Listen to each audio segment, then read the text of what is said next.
Cambio naman po tayo sa ibang balita. Matinik lang ba talaga sa chick si Pinoy o gawa-gawa lang ito ng mga malalapit sa Pangulo? Yan ang tanong ngayon ng marami matapos kumalat sa internet ang isang speech ni Pinoy. Ikwento mo, Joey Francisco. May magandang dilag na naman daw na naispata ng Pangulo sa Cebu kahapon. Yan ang celebrity na si Grace Lee na nag-MC sa pagbubukas ng bagong power plant doon. Pero sa dami ng mga naling sa binatang Pangulo, ano bang dapat paniwalaan?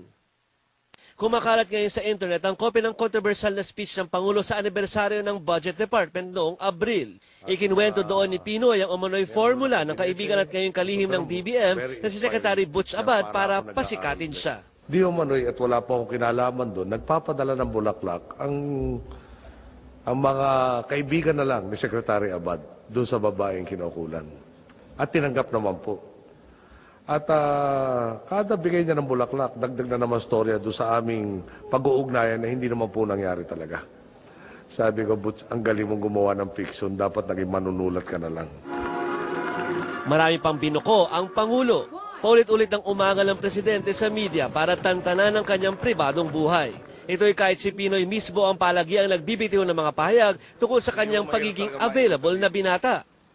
Doon tuloy na ilang sektor, ginagamit ang administrasyon ng love life ng Pangulo para malihis ang atensyon ng publiko. Joey Francisco, News 5.